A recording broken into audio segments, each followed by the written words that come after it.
इस सेक्शन में आज हम जो है डिस्कस करेंगे थायराइड ग्लैंड के बारे में, जो कि हमने एंडोक्राइन सिस्टम स्टार्ट किया था। उसका नेक्स्ट सेशन में जो है थायराइड ग्लैंड के बारे में हम जो है आज जो है डिस्कस करेंगे।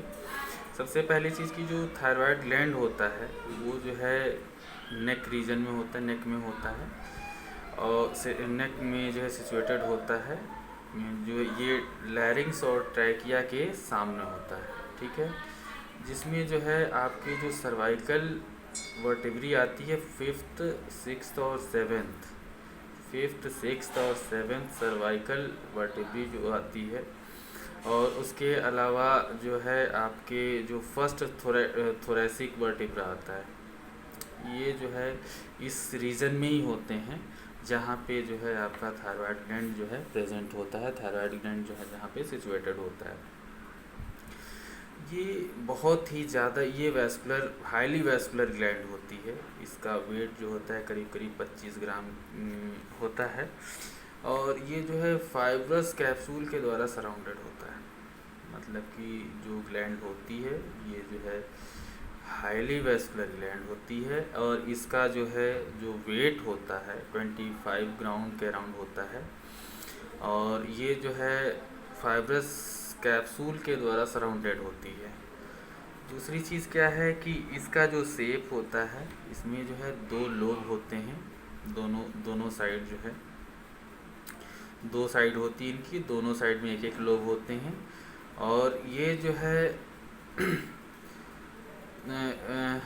जो इसका जो है अपर कार्टिलेजिनस रिंग होता है वो जो है कार्टिलेज का बना होता है जो, और ये जो है ट्रैकियल रिंग के पास में होता है। दूसरी चीज़ क्या होती है कि जो लोब्स होते हैं वो एक दूसरे से जुड़े होते हैं इस्थमस के द्वारा, है ना, जो कि लाई करती है ट्रैकिया के साथ, जो ट्रैकिया के सामने जो है लाई करती है एक दूसरे के साथ। और ये जो है दोनों लोब जो जुड़े होते हैं इस्थमस के द्वारा जुड़े होते हैं, ठीक है। जो लोब्स होते हैं वो रफली कोन शेप के होते हैं, 5 सेंटीमीटर लंबे होते हैं, 3 सेंटीमीटर चौड़े होते हैं। जो आपके लोब्स होते हैं वो जो है रफली कोन शेप्ड होते हैं, करीब करीब 5 सेंटीमीटर लंबे होते हैं और 3 सेंटीमीटर चौड़े होते हैं। जो आर्टेरियल ब्लड सप्लाई होती है ग्लैंड को, वो सुपीरियर और इन्फीरियर थायराइड आर्टरीज के द्वारा होती है। जो ब्लड सप्लाई होती है थायराइड ग्लैंड को, जो भी ब्लड सप्लाई दी जाती है उसमें जो है सुपीरियर और इन्फीरियर थायराइड आर्टरीज होती हैं, उनके थ्रू जो है आप जो है इस ग्लैंड को जो है ब्लड सप्लाई दिया जाता है। जो सुपीरियर थायराइड आर्टरी होती है वो एक्सटर्नल कैरोटिड आर्टरी की ब्रांच होती है, ठीक है। जो सुपीरियर थायराइड आर्टरी होती है वो एक्सटर्नल कैरोटिड आर्टरी की जो है ब्रांचेज होती हैं, वो जो है ये लगी होती हैं। और जो इन्फीरियर थायराइड आर्टरी होती है वो सब क्लेवियन आर्टरी की ब्रांच होती है। मतलब हमने जो बातें बताई उसमें जो है जो आर्टेरियल ब्लड सप्लाई होती है ग्लैंड को, वो जो है सुपीरियर और इन्फीरियर आर्टरीज के थ्रू होती है। और जो सुपीरियर थायराइड आर्टरी होती है वो जो है एक्सटर्नल कैरोटिड आर्टरी की जो है ब्रांच होती है। और दूसरी बात कि जो आपकी इन्फीरियर थायराइड आर्टरी होती है वो जो है सब क्लेवियन आर्टरी की ब्रांच होती है। इसके दूसरी चीज़ अगर वेनस रिटर्न की बात करें हम, तो इसमें थायराइड वेन्स होते हैं जो कि जो भी ड्रेनेज होता है, जो भी ड्रेन्स होता है उसको जो है इंटरनल जुगुलर वेन्स तक ले जाती हैं, ठीक है। अब जो है जो ग्लैंड होती है उसमें जो है बहुत बड़े बड़े स्फेरिकल फॉलिकल्स होते हैं, ठीक है ना। जो ग्लैंड होती है, gland is composed of largely spherical follicles formed from cuboidal epithelium, जो कि जो है क्यूबॉइडल एपिथेलियम के बने होते हैं। मतलब ये होता है कि जो ग्लैंड होती है उसमें जो है स्फेरिकल फॉलिकल्स होते हैं बहुत बड़े बड़े, जो कि बने होते हैं क्यूबॉइडल एपिथेलियम से। अब जो है इसमें जो है अब क्या होता है कि ये सिक्रीशन करती हैं, किस चीज़ का सिक्रीशन करती हैं और स्टोर करती हैं, कोलॉइड और थिक स्टिकी प्रोटीन मटेरियल को।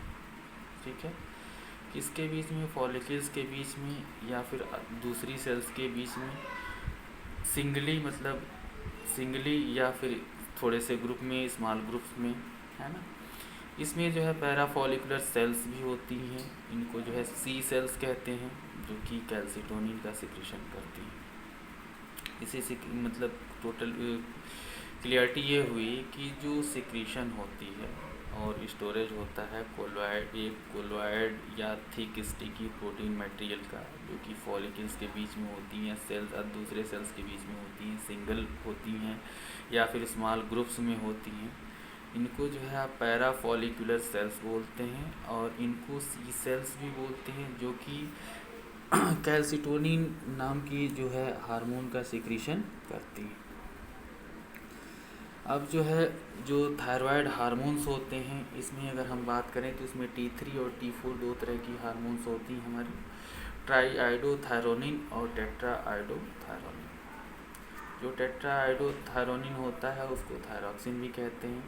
इनके लिए जो है, इनकी सिंथेसिस के लिए जो है हमें आयोडीन की जो है, आयोडीन जो एसेंशियल पार्ट होता है, और ये कह सकते हैं कि for the formation of thyroxine hormone iodine is very essential component and you can say जो दोनों साथ साथ जो है किसी फंक्शन को परफॉर्म करती हैं। मोस्टली जो फंक्शंस होती हैं वो दोनों साथ साथ जो है फंक्शन को जो है परफॉर्म करती हैं। अब जो है जो थायराइड ग्लैंड की बात करें अगर, सेलेक्टिवली ये जो है आयोडीन को जो है ब्लड से लेती हैं और आयोडीन ट्रैपिंग इसको कहते हैं। मतलब ये जो है जो ब्लड में आयोडीन होती है उसको ट्रैप करने का काम करती है थायराइड ग्लैंड, है ना। तो दूसरी चीज़ क्या है कि जो रिलीज़ होती है T3 और T4 की ब्लड में, वो जो है थायराइड स्टिमुलेटिंग हार्मोन TSH, जैसा कि मैंने पीछे डिस्कस किया था पिछले स्लाइड में, उसमें वीडियो में मैंने डिस्कस किया था कि जो TSH होती है थायराइड स्टिमुलेटिंग हार्मोन होती है, वो जो कि एंटीरियर पिट्यूटरी से सिक्रीट होती है, वो जो है क्या करती है, स्टिमुलेट करती है सिक्रीशन करने के लिए थायराइड हार्मोन्स के। इसी में अगर हम आगे बात करें कि जो मैंने बताया था कि जो सिक्रीशन होता है TSH का, वो थायरोट्रोफिन रिलीजिंग हार्मोन TRH के द्वारा स्टिमुलेट किया जाता है, जो कि हाइपोथैलेमस में होता है, हाइपोथैलेमस से होता है। और जो TRH है मतलब थायरोट्रोफिन रिलीजिंग हार्मोन है, TRH है, वो एक्सरसाइज या स्ट्रेस, मॉल न्यूट्रिशन, लो प्लाज्मा ग्लूकोज लेवल या ज़्यादा सोने से जो है वो स्टिमुलेट किया जाता है। अगली बात करें हम तो जो फंक्शन होते हैं T4 और T3 और T4 के, वो जो है नॉर्मल ग्रोथ और डेवलपमेंट के लिए एसेंशियल होते हैं, और ख़ास करके स्केलेटन सिस्टम और नर्वस सिस्टम दोनों के लिए बहुत ही इम्पोर्टेंट होते हैं। मतलब फर्स्ट फंक्शन हमने जो बताया T3 और T4 का, वो ये था कि जो T3 और T4 होते हैं मतलब ट्राईआइडोथायरोनिन और टेट्राआइडोथायरोनिन, थायरॉक्सिन, ये जो है बहुत ही ज़्यादा एसेंशियल होते हैं नॉर्मल ग्रोथ और डेवलपमेंट के लिए, स्पेशली जो है स्केलेटन और नर्वस सिस्टम। जो अदर आर्गन्स होते हैं या फिर सिस्टम्स होते हैं जो कि थायराइड हार्मोन से इन्फ्लुएंस्ड होते हैं, उसमें फिजियोलॉजिकल इफेक्ट जो होता है T3 और T4 का, वो हार्ट पे होता है, स्केलेटल मसल पे होता है, स्किन पे होता है, डाइजेस्टिव सिस्टम पे होता है, रिप्रोडक्टिव सिस्टम पे होता है। ये सारी चीज़ें जो है, या फिर जो है चाइल्डहुड में जो है इसमें इस पे जो है ज़्यादा वर्क होता है और ज़्यादा फंक्शनिंग इसकी जो है चाइल्डहुड में जो है वो देखने को मिलती है ग्रोथ एंड डेवलपमेंट के रूप में। दूसरी हमारे पास जो दूसरा हार्मोन है वो कैल्सिटोनिन है। कैल्सिटोनिन हार्मोन अभी हमने बताया कि पैराफॉलिकुलर RC सेल्स जो कि थायराइड ग्लैंड से सिक्रीट होते हैं, थायराइड ग्लैंड में जो प्रेजेंट होते हैं, उनसे जो है आप कैल्सिटोनिन का सिक्रीशन किया जाता है। ये जो है क्या करते हैं कि जो कैल्सिटोनिन होती है, जो ब्लड कैल्शियम लेवल यानी कैल्शियम प्लस आयन जो लेवल होता है उसको बढ़ने से रोकता है, उसको कम करता है ना। ये जो है कैसे करता है, बोन सेल्स को प्रमोट करता है स्टोरेज ऑफ कैल्शियम के लिए, मतलब बोन सेल को प्रमोट करता है कैल्शियम के स्टोरेज के लिए। किडनी ट्यूब्यूल्स से इनहिबिट करता है रीअब्जॉर्प्शन ऑफ कैल्शियम के लिए। जो रीअब्जॉर्प्शन ऑफ कैल्शियम होता है उसके एब्जॉर्प्शन के लिए जो है ये क्या करता है, फंक्शन करता है। जो कैल्सिटोनिन होती है इसकी रिलीज़ को स्टिमुलेट किया जाता है। जब ब्लड कैल्शियम लेवल इंक्रीज हो जाता है तो ये स्टिमुलेट हो जाता है और इसको लोअर करने का काम स्टार्ट कर देता है। इसके बाद से हमारी जो दूसरी ग्लैंड आती है पैराथायरॉयड ग्लैंड आती है। पैराथायरॉयड ग्लैंड की बात करें कि ये चार छोटे छोटे जो है जो ईच दोनों लोब में जो है, जो थायराइड ग्लैंड के लोब होते हैं दोनों में जो है दो दो की संख्या में होते हैं। इनका वेट जो होता है करीब 50 ग्राम के अराउंड होता है। ये एम्बेडेड होते हैं पोस्टीरियर सरफेस, मतलब थायराइड ग्लैंड के पोस्टीरियर सरफेस पे जो है दोनों लोब के अंदर एम्बेडेड होते हैं, फैले हुए होते हैं, लगे होते हैं। और ये जो है कनेक्टिव टिश्यू कैप्सूल के द्वारा जो है सराउंडेड किए जाते हैं, फाइन कनेक्टिव टिश्यू कैप्सूल के द्वारा सराउंडेड होते हैं। और इनके पास जो है छोटे छोटे जो है गोले होते हैं, मतलब स्फेरिकल सेल्स होते हैं, गोले जैसे सेल्स होते हैं, स्फेरिकल सेल्स होते हैं। वो जो है कॉलम्स में अरेंज किए गए होते हैं। इनको जो है कॉलम्स में अरेंज किए गए होते हैं जो कि साइनोसॉइड के साथ होते हैं। और ये जो है ब्लड यहाँ से इनको जो है मिलता है या फिर यहाँ से ये ब्लड लेते हैं, ब्लड सप्लाई इनकी यहाँ से होती है। फंक्शन क्या होता है कि ये जो ग्लैंड्स होती हैं ये पैराथायरॉयड हार्मोन का सिक्रीशन करती हैं।